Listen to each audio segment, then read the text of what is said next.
En esta segunda parte de hipertensión arterial vamos a ver los aspectos clínicos y la metodología diagnóstica. Vamos a comenzar evaluando cómo es la historia natural de la hipertensión arterial. La hipertensión arterial puede ser sintomática o ser asintomática. La hipertensión, cuando da síntomas, los mismos pueden ser las cefaleas, clásicas cefaleas matinales y sobre todo tomando todo el cráneo o la región occipital fundamentalmente, y ceden parcialmente cuando el enfermo se incorpora. Otro elemento son los acúfenos, o sea, los zumbidos en los oídos. Otro síntoma pueden ser los mareos, la inestabilidad en la marcha, el estar mareado, un sangrado nasal, una epistaxis, la irritabilidad, pero también puede ser asintomática. Nosotros tenemos enfermos que han llegado al consultorio con 170/95 o 170/100 de presión arterial y el enfermo no tiene ningún síntoma. Y entonces ahí es cuando decimos que este grupo de enfermos, que es muy elevado en porcentaje, la hipertensión en ellos es el enemigo silencioso. Sea con síntomas o sin síntomas, a medida que va evolucionando el tiempo, el enfermo va a ser las complicaciones crónicas que dijimos por la arteriosclerosis y el famoso DOB, daño de órgano blanco.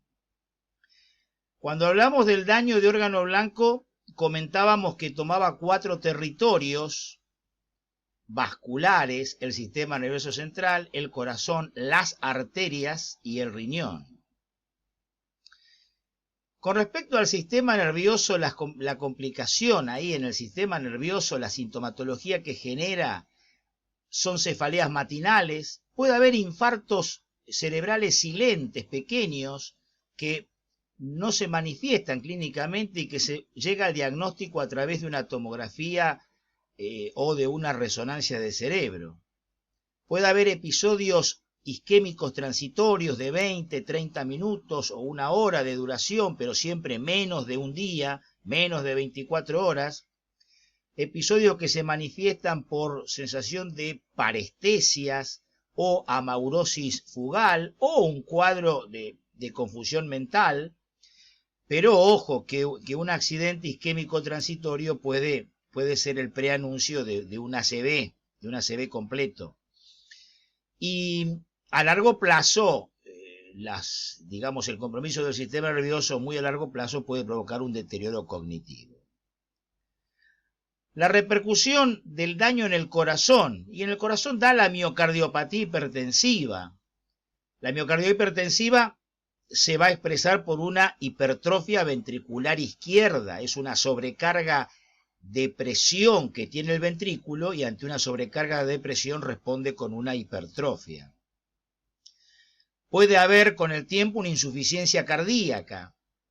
Lo primero que aparece es una disfunción diastólica y después vendrá la disfunción sistólica. Otra expresión clínica del compromiso cardíaco van a ser las arritmias. Las arritmias, por ejemplo, las extrasistolias ventriculares. Y semiológicamente, como ya vimos cuando hablamos ruidos cardíacos, vamos a encontrar por la hipertensión arterial un segundo ruido aumentado de intensidad en el foco aórtico. La repercusión en las arterias. Las localizaciones más comunes de la arteriosclerosis son las carótidas, el territorio vértebro-basilar, las arterias cerebrales, las coronarias, las renales, la aorta, tanto la torácica como la abdominal, y también puede comprometer las ilíacas y el resto de arterias de miembros inferiores. Obviamente que la sintomatología en estos casos va a estar de acuerdo al territorio comprometido. Y por último llegamos al riñón, y en el riñón lo que provoca es una nefroangiosclerosis que En casos avanzados se va a manifestar por un descenso del filtrado glomerular y por la aparición de la microalbuminuria, o sea, pequeñas cantidades de albúmina en orina. La microalbuminuria en orina de 24 horas. La microalbuminuria es positiva cuando me da un resultado entre 30 y 300 miligramos de la misma en orina de 24 horas. Y es un marcador precoz de daño renal. Otra cosa que puede ocurrir son los eventos agudos en la vida del hipertenso. El evento agudo, ya no el crónico sino el evento agudo que puede ser un ACV, puede ser un infarto agudo de miocardio o puede ser una insuficiencia ventricular izquierda aguda con edema agudo de pulmón.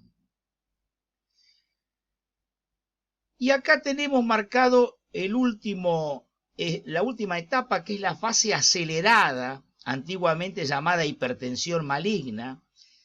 La fase acelerada es una situación en la cual es una hipertensión muy importante, con fallo renal crónico, con fallo cardíaco y con un fondo de ojo 3-4.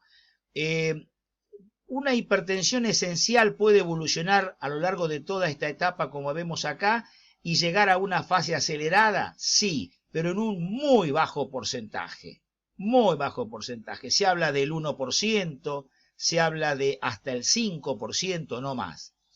Generalmente, cuando uno ve a un paciente en fase acelerada, debe pensar no en una hipertensión esencial, sino en una hipertensión secundaria y generalmente de origen renal. Esa es la experiencia que nosotros hemos tenido durante muchísimos años en el hospital. Ahora bien, fíjense, uno puede ver por primera vez al paciente en esta etapa sintomática o ser un hallazgo, un enfermo asintomático que en el consultorio le tomamos la presión y encontramos valores altos, o ver por primera vez al enfermo ya con daño de órgano blanco porque no consultó antes o porque no tenía síntomas y no tomó medicación. O uno puede ver por primera vez en la guardia porque el enfermo debuta con un evento agudo, llega a la guardia con un ACV, con un infarto o un edema agudo de pulmón, y mucho más raramente por primera vez en un enfermo en fase acelerada, un enfermo por ahí hipertenso, que se sabía hipertenso pero que no tomaba medicación, y es un renal, o sea, es una hipertensión secundaria, y uno lo toma en esta fase acelerada. O sea, en cualquiera de estos sitios podemos nosotros ver por primera vez a nuestro paciente. Vamos a ver cómo hacemos el diagnóstico de la hipertensión arterial. Lo primero que nos tenemos que preguntar es si nuestro paciente es un hipertenso. Ya dijimos que tenía que tener esos valores de máxima igual o más de 140 milímetros de mercurio y de mínima igual o más a 90 milímetros de mercurio, pero en varias ocasiones. Yo no puedo decir que un enfermo es hipertenso con una sola toma de la presión arterial. Tiene que ser repetidamente, tiene que ser en ambos brazos, tiene que ser en diferentes horas del día, etc. Segundo, ¿qué repercusión visceral tiene esa hipertensión arterial? O sea, buscar el daño de órgano blanco.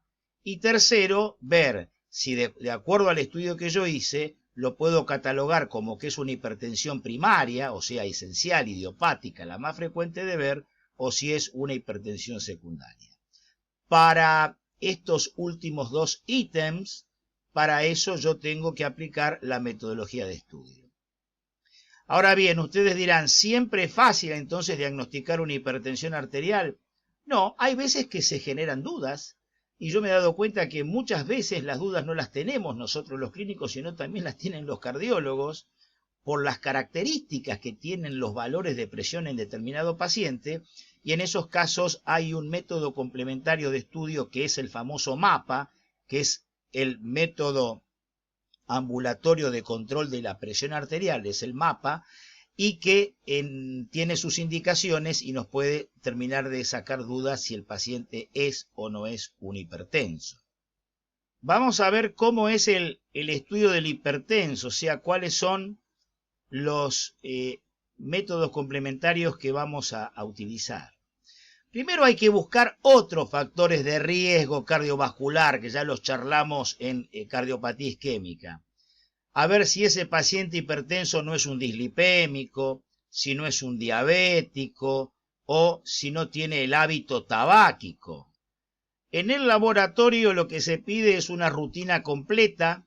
Ya después hablarán con su respectivo docente de trabajo práctico, así pueden ampliar con tranquilidad el tema. No hay que olvidarse de pedir un ionograma por el tema del potasio. Acuérdense, causas secundarias de hipertensión. En ese laboratorio no debe olvidarse de pedir lípidos, por ser otro factor de riesgo cardiovascular. Y hay que evaluar muy bien la función renal. Y la función renal la vamos a evaluar con el filtrado glomerular y con la microalbuminuria de 24 horas, que ya dijimos cuáles eran los valores positivos y que era un signo o un dato de daño renal precoz, un marcador. Bien, pasemos al electrocardiograma, otro método complementario. En el electrocardiograma nosotros lo que vamos a evaluar es si hay o no hipertrofia del ventrículo izquierdo.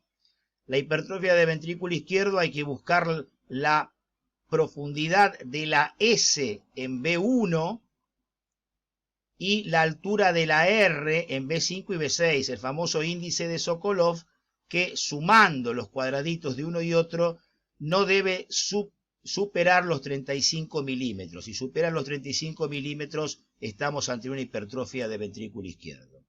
Habrá que buscar también elementos de sobrecarga. La sobrecarga ventricular se ve, como ven ahí, por un descenso del ST en forma asimétrica, no simétrica, una rama de descenso lento y una rama de ascenso rápido, y ver si tiene eje a izquierda o no. Eso lo van a evaluar cómo está el QRS en la derivación 1 y en la derivación F. Acá tenemos un QRS positivo en 1 y un QRS negativo en F, o sea que el eje está a la izquierda.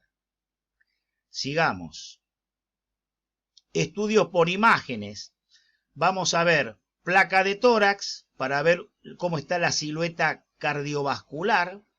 El ecocardiograma bidimensional con estudio Doppler, fundamental. En el eco yo tengo que evaluar la hipertrofia, voy a poder evaluar bien la hipertrofia ventricular izquierda y ver si hay disfunción diastólica, que es la primer disfunción ventricular que aparece con el tiempo. A medida que avanza el daño, después viene la disfunción sistólica.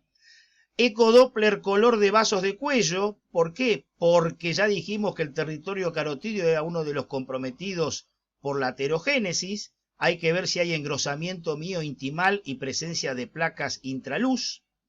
Y la ecografía abdomino-renal, que para mí es fundamental porque yo no solamente voy a ver qué pasa con el riñón, sino también me puede ayudar a diagnosticar una hipertensión arterial secundaria.